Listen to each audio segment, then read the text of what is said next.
அனைவருக்கும் இனிய வணக்கம். இன்று நீங்கள் கேட்கவிருப்பது சிவகாமியின் சபதத்தின் 2ஆம் பாகமான காஞ்சி முற்றுகையின் 18வது அத்தியாயம் பிரயாணம்.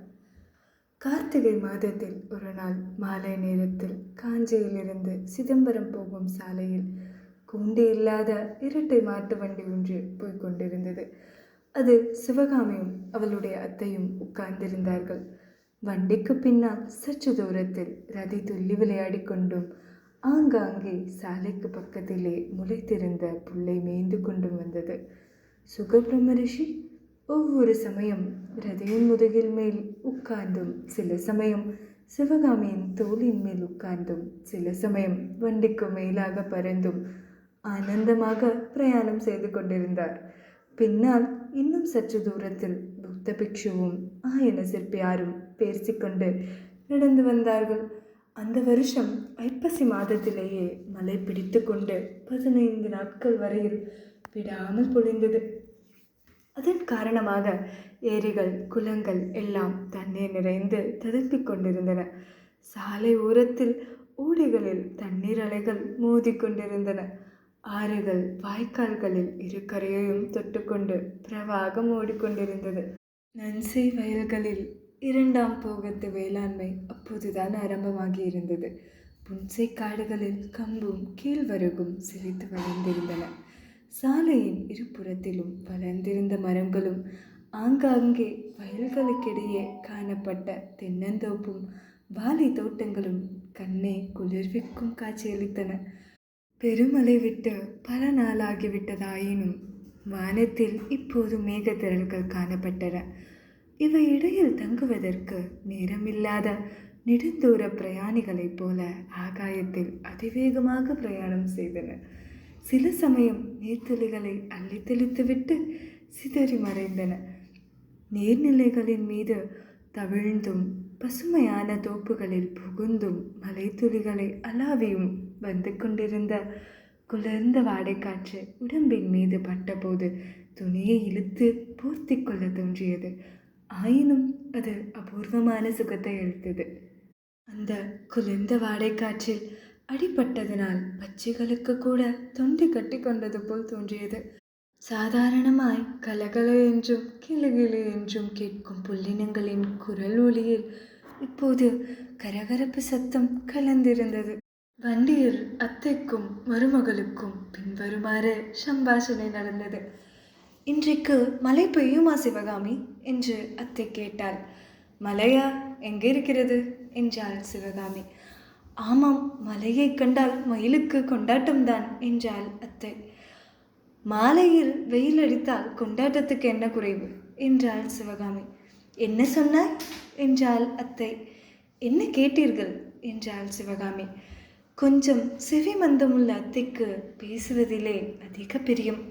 எனவே அவ்வப்போது சிவகாமியிடம் ஏதாவது கேட்டுக்கொண்டும் சொல்லிக்கொண்டும் வருவாள். கற்பனை உலகில் சஞ்சரித்து கொண்டிருந்த சிவகாமி அத்தையின் பேச்சுக்களை மனதில் வாங்கி கொள்ளாமலேயே ஏதாவது பொருந்தமில்லாத மறுமொழி சொல்லுவாள். அதில் காதில் நன்றாக விழாமல் அத்தை வேறு ஒன்றை கூறுவாள். இதே ரீதியில் அவர்களுடைய பிரயாணம் நடந்து கொண்டிருந்தது. காஞ்சியிலிருந்து ஏறக்குறைய 6 காத தூரம் அவர்கள் பிரயாணம் செய்திருந்தார்கள். மாரி காலத்து மாலை பொழுதில் வெளி உலகமானது எவ்வளவு குளிர்ந்திருந்ததோ அவ்வளவு சிவகாமியின் உள்ளத்தில் கொதித்து கொண்டிருந்தது. அதில் எரிமலை நெருப்பை கக்கிக் கொண்டிருந்தது. கொழுந்து விட்டெறியும் ஜுவாலைகளுடனே அக்கினி ஆறு பிரவகித்து கொண்டிருந்தது. மாமல்லரை பற்றி நாகநந்தி பிக்ஷு கூறிய விஷயங்கள் அவளுடைய மனதில் அத்தகைய பிரளய குழப்பத்தை உண்டு பண்ணியிருந்தன. நம் அன்புக்குரியவர்களை பற்றி சாதாரணமாக ஏதேனும் கெடுதலான விஷயத்தை கேள்விப்பட்டால் நம் உள்ளம் சுலபத்தில் நம்புவதில்லை. அப்படியெல்லாம் இராது என்று மனதை திருப்தி செய்து கொள்கிறோம். அவதூறு சொல்கிறவர்களிடம் சண்டை பிடிக்கவும் ஆயத்தமாயிருக்கிறோம். ஆனால் இக்காரணத்திலாவது நமக்கு வேண்டியவர்களிடம் குற்றம் இருக்கிறதென்று நம்பும்படி நேர்ந்துவிட்டால் உள்ளத்தில் கோபம் கொழுந்து விட்டெறிய தொடங்குகிறது. வேண்டியவர்கள் மீது மட்டுமல்ல, உலகத்தின் மேலேயே கோபம் கொள்கிறோம்.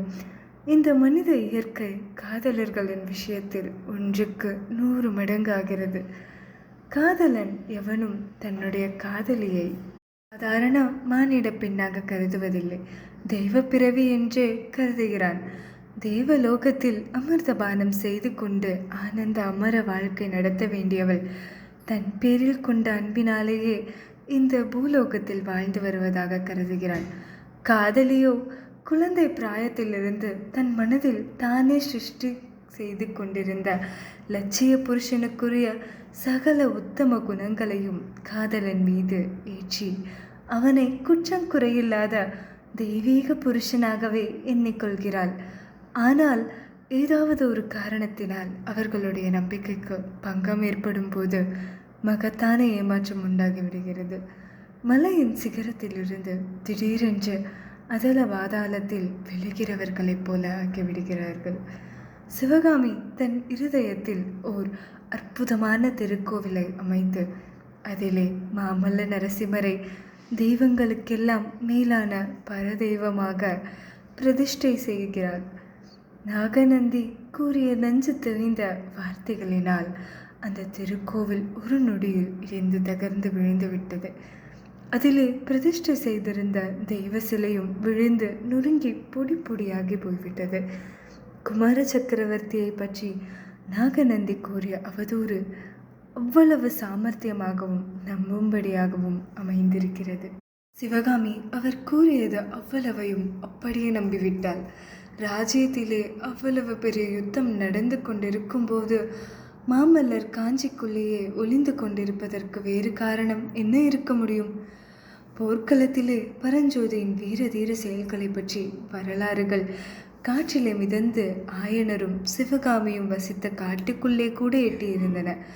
அதெல்லாம் உண்மை என்பதை பரஞ்சோதியை நேரிலே பார்த்த சிவகாமி தெரிந்து கொண்டிருந்தாள். தமிழ் படிக்கவும் சிற்பம் கற்கவும் வந்த பட்டிக்காட்டு பிள்ளை இப்போது பெரிய தளபதி ஆகிவிட்டான். அரங்கேற்றதன்று அவன் யானை மீது வேலெறிந்து தங்களை காப்பாற்றிய சம்பவம் சிவகாமியின் உள்ளத்தில் அழியாதபடி வதிந்திருந்தது.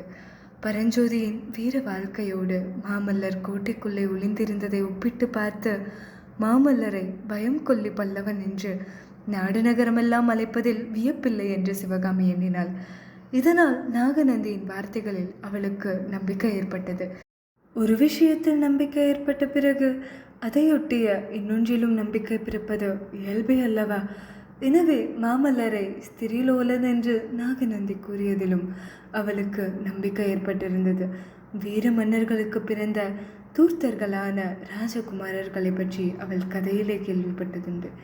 மாமல்லர் அவர்களில் ஒருவர் என்று அவள் கனவிலும் நினைத்ததில்லை. ஆனால் அதுவும் உண்மையாக தான் இருக்க வேண்டும் என்று இப்போது தோன்றியது. ஆஹா, மாய வார்த்தை பேசி ஏழை பெண்ணை கெடுப்பதிலே அவர் கை தேர்ந்தவராய் இருக்க வேண்டும். கள்ளம் கபடம் அறியாத தன்னிடம் என்னவெல்லாம் சொல்லி ஏமாற்றினார். பல்லவ சாம்ராஜ்யத்தின் சிம்மாசனத்திலேயே தன்னை ஏற்றி வைத்து விடுகிறவர் போல அல்லவா பசப்பினார். புருஷர்கள் தான் இவ்வளவு நயவஞ்சகர்கள், அதிலும் ராஜகுலத்தவர் இப்பேற்பட்ட ஈவு இரக்கமில்லாத கிராதகர்கள். வழிப்பிரயாணத்தின் போது இந்த மாதிரி எண்ணங்கள் சிவகாமியின் உள்ளத்தில் அடிக்கடி தோன்றி நரக வேதனை அளித்தன.